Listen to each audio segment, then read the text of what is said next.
Le 7 lève la grève, les enseignants reprennent le chemin des classes, du moins sur le papier. Après quelques jours, le syndicat des enseignants annonce la reprise. Mais dans les établissements, le calme persiste. Entre promesses du gouvernement et réalité du terrain, le doute plane encore. Football, nouveau souffle pour l'INAFoot. Le championnat national se réorganise. La Fédération tchadienne de football association installe officiellement le nouveau bureau de l'INAFoot, symbole d'un renouveau attendu. Rigueur, transparence et relance du football tchadien. Le ton est donné.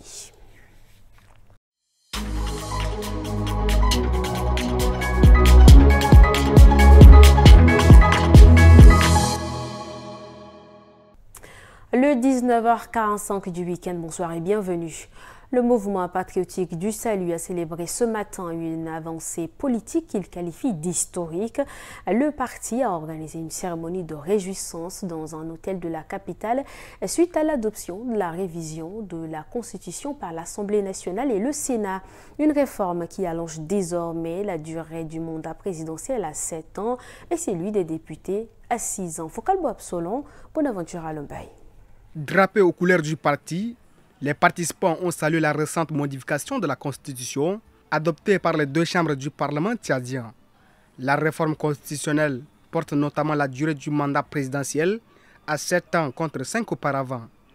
Les députés verront quant à eux leur mandat prolongé à 6 ans. Selon le MPS, ces changements permettront une meilleure mise en œuvre des politiques publiques. Le Tchad aujourd'hui a une constitution qui a consacré la 5e République. Nous avons un président de la République démocratiquement élu, un parlement bicaméral démocratiquement élu. Nous avons des conseillers provinciaux, des conseillers communaux. Toutes les institutions de la République sont installées. Pour l'heure, le parti au pouvoir savoure sa victoire politique. Une étape de plus dans la mise en œuvre de la nouvelle constitution qui redéfinit les règles du jeu institutionnel au Tchad. De grâce, ne trahissez pas votre pays. De grâce, ne jetez pas l'anathème sur votre pays. Et ça, ce sont des éléments sur lesquels nous ne pouvons pas accepter. Donc à partir de là, c'est soudé. Et c'est le message qu'on veut passer ici. Soudé et engagé pour pouvoir changer notre pays. Une célébration qui marque un tournant dans la vie politique tchadienne. Rappelons que ces modifications doivent encore faire leurs preuves sur le terrain, notamment en matière de gouvernance et de respect du calendrier électoral. Le gouvernement tchadien, à travers le ministère de l'Enseignement supérieur, de la Recherche scientifique et de la formation professionnelle, en partenariat avec l'ambassade de France au Tchad, a clôturé l'atelier de restitution de l'auto-évaluation du projet d'appui à la professionnalisation de l'enseignement supérieur FEF-APES Tchad. Les travaux se sont tenus du 8 au 10 octobre au Centre national de recherche pour le développement CNRD. Reportage de Abdelaziz Mohamed Abakar, Aristide Guémadi, rendu par Baïlassem Emmanuel. Durant 3 jours, les participants venus de Sar, Ati, Moussoro, Abéché et Laï ont présenté les rapports d'auto-évaluation de leurs établissements respectifs. Objectif, obtenir des orientations et des éclaircissements pour finaliser leurs travaux et renforcer la professionnalisation des formations universitaires. Nous avons également prévu des ateliers avec les acteurs du monde économique pour voir le côté adéquation, offre de formation et programme au niveau des universités. Il y a également des visites d'études sur les pratiques d'assurance qualité qui sont également prévues dans le cadre de ce projet. Des allocations, des mobilités concernant les étudiants, les enseignants, ainsi que des journées portes ouvertes dédiées aux étudiants pour aller discuter avec le monde économique. De son côté, Valérie David, attachée de coopération éducative à l'ambassade de France, a salué la qualité des travaux réalisés et félicité les participants pour leur engagement et leur rigueur. Le projet FEF-APES Tchad est financé par l'ambassade de France au Tchad. Après plusieurs jours de grève, le syndicat des enseignants du Tchad 7 a décidé de la reprise des activités à partir du vendredi 10 octobre. Une décision prise à l'issue d'une assemblée générale tenue la veille, au cours de laquelle le bureau exécutif national a affirmé avoir obtenu des engagements du gouvernement. Mais sur le terrain, la réalité semble contrastée. On fait le point avec Guémé Moussa, Bailassem Emmanuel. Levée tôt ce 9 octobre, la grève du 7 visait à réclamer la satisfaction de plusieurs points de revendication, notamment la prime de logement. Si le mot d'ordre de reprise a bien été transmis, plusieurs établissements de la capitale affichent encore un calme inhabituel. Au lycée Félix Eboué, par exemple, les classes sont ouvertes, mais vides. Aucun élève, aucun enseignant en vue. Dans la cour, un silence pesant remplace l'habituelle effervescence des cours. Je suis convaincu, persuadé qu'ils vont se retrouver pour pouvoir parler d'une même voix afin que les gens soient situés, les esprits soient situés pour que les cours reprennent normalement. Parce que déjà le Bureau national a levé la grève, et donc il va falloir que le 7 provincial il se retrouve pour évaluer cette rencontre et puis peut-être emboîter le pas du 7 pour permettre que les cours reprennent normalement. Parce qu'il est important qu'ils arrivent, n'est-ce pas, à parler d'une seule voix pour se faire entendre avec efficacité et beaucoup de force. Malgré la levée officielle du mot d'ordre, la reprise effective des cours reste timide.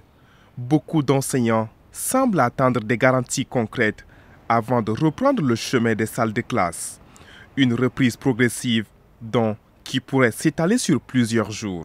Évaluer la situation sécuritaire dans la province du Mayo-Kébi-Ouest, tel est l'objectif de la réunion élargie de sécurité qui a eu lieu vendredi 10 octobre à Pala, organisée et présidée par le délégué général du gouvernement auprès de la province, Abdelmanan Katap.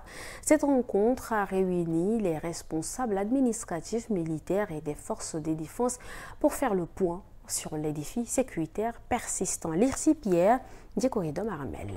C'est la deuxième réunion de ce type dans une province longtemps marquée par les enlèvements contre rançon, le banditisme de grands chemins et les vols d'engins.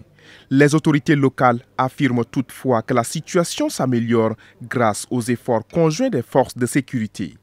L'honnêteté me conduit à vous dire que tout ne sera pas en un jour. Beaucoup a été fait ces derniers mois pour répondre à vos légitimes attentes. Progressivement, vos conditions de travail seront améliorées, vos moyens roulants vont être renforcés et j'ai pris aujourd'hui l'engagement devant vous pour améliorer vos conditions de travail. Selon les autorités, la population recommence peu à peu à retrouver la quiétude avec plusieurs années d'instabilité.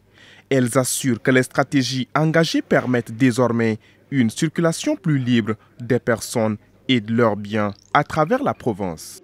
Renforcer les compétences des experts en matière de statistiques des finances publiques, c'était l'objectif d'un séminaire régional tenu du 6 au 10 octobre 2025 à N'Djamena, organisé par la commission de la CEMAC en partenariat avec le Centre régional d'assistance technique du FMI pour l'Afrique centrale et la Banque mondiale. Cette rencontre a permis d'approfondir les connaissances sur la méthodologie du tableau des opérations financières de l'État. Reportage signé Bakar Lambert, Yorkingem Karine. 5 jours d'échanges, d'analyse et de travaux pratiques. Les participants venus des pays membres de la CEMAC ont planché sur plusieurs thématiques. Le rôle du financement dans la politique budgétaire, la gestion des créances bancaires ou encore la transparence des statistiques publiques. Un seul mot d'ordre, fiabiliser les données financières pour mieux piloter les politiques économiques. D'organiser des ateliers techniques régionaux sur l'élaboration des tableaux du cadre d'analyse minimum, situation des transactions, situation de la dette, tableau des flux de trésorerie et situation des actifs financiers et passifs. De conduire des missions conjointes d'assistance technique sur l'élaboration des tableaux du cadre d'analyse minimum, d'organiser un second séminaire régional sur le financement du TOF en invitant les services en charge de la compilation du TOF, de la gestion de la dette et de la gestion de la trésorerie. À la clôture des travaux, Le directeur des finances publiques de la CEMAC, Mamadou Issa Baba, a salué la qualité des échanges et promis de veiller à la mise en œuvre des recommandations issues du séminaire. Le ministère de la Santé publique et de la Prévention, à travers la Direction de la Santé communautaire, a clôturé hier un atelier de renforcement des capacités des agents de santé communautaire organisé dans un hôtel de la place. Cette initiative, appuyée techniquement par l'organisation IPA Afrique francophone, s'inscrit dans le cadre du programme WISH, Women's Integrated Sexual Health, pour l'Afrique de l'Ouest et du Centre. Reportage de Focalbo Absolo.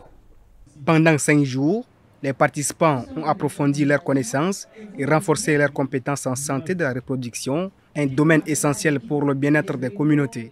Cette session de formation a été rendue possible grâce à l'accompagnement du projet REACH, au financement de l'ambassade britannique et au soutien du ministère de la Santé publique. La formation des agents de santé communautaire que vous venez de recevoir vous permettra d'offrir des prestations à base communautaire de qualité afin de contribuer au rehaussement des indicateurs de la santé dans la province de N'Djamena. L'amélioration de l'état de santé des populations est une préoccupation constante pour les plus hautes autorités. Les échanges ont porté sur plusieurs thématiques clés. La santé de la reproduction dans toutes ses composantes, la planification familiale, les accouchements assistés, ainsi que les techniques de communication adoptées aux réalités du terrain. À mot de sport, dans ce journal, à 2 jours du choc entre les Sao du Tchad et les Fauves de la Centrafrique, comptant pour la 10e journée des éliminatoires de la Coupe du Monde 2026, le comité d'organisation était face à la presse ce vendredi à la Fédération tchadienne de football, association à Farcha. La fédération souhaite informer le public sur les prix des billets et les points de vente pour ce rendez-vous très attendu.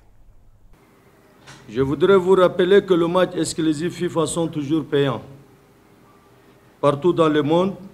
C'est pourquoi, à travers ces points de presse, le comité d'organisation, par la voix de son président, vous informe que l'entrée des stades Maréchal Idriss Déby Itno, les tribunes VIP à 5 000 francs, le VIP à 25 000 francs et les autres tribunes sont gratuites pour les amoureux du ballon rond. Le football national poursuit sa restructuration. La Fédération tchadienne de football, association, la FTFA, a procédé vendredi à l'installation officielle du nouveau bureau exécutif de la Ligue nationale de football, l'INAFoot. La cérémonie s'est tenue au siège de la Fédération sous la présidence de Tahir Oloy Hassan. Guémé Moussa, Guédondoum Cynthia. Conformément à la décision du 7 octobre 2025 portant réorganisation de la Ligue nationale de football, l'INAFoot, 15 membres du nouveau bureau exécutif ont été installés. Une étape clé dans la relance du football tchadien avec pour objectif de doter la Ligue nationale d'une structure plus stable et performante. Dans son allocution, le président de la fédération Tahir Oloy Hassan a exhorté les membres à faire preuve de rigueur et de transparence afin d'assurer le bon déroulement des championnats régionaux et nationaux. Nous attendons de vous un travail professionnel, un travail transparent et un travail aussi vraiment qui est fait dans les règles de l'art, sans parti pris. Donc, les clubs, 12 clubs vont compétir, mais vous, les membres de l'INAFoot, vous n'avez pas de couleur. Vous n'avez pas de club. Vous êtes neutre, joué à la neutralité la plus absolue, à la transparence la plus absolue, et que les meilleurs gagnent sur le terrain. Les nouveaux responsables de leur côté se disent déterminés à travailler en équipe pour redonner confiance aux acteurs du football tchadien et garantir une saison compétitive et mieux organisée. La lourde charge, nous avons aussi assez de larges épaules pour supporter cette charge avec les membres de la fédération qui sont de la l'INAFoot qui sont des personnes vraiment expérimentées. Nous demanderons la contribution aussi des autres membres, même du conseil, avec votre conseil, votre expérience, votre savoir-faire. Ne manquez pas de venir de temps en temps nous rappeler à l'ordre pour que les choses marchent. Désormais, le défi est lancé, remettre le championnat national sur les rails et redonner au football tchadien toute place sur la scène sportive. C'est tout pour aujourd'hui. Merci à vous, chers téléspectateurs, de l'avoir suivi. Prenez soin de vous. Bonsoir chez vous et bon week-end.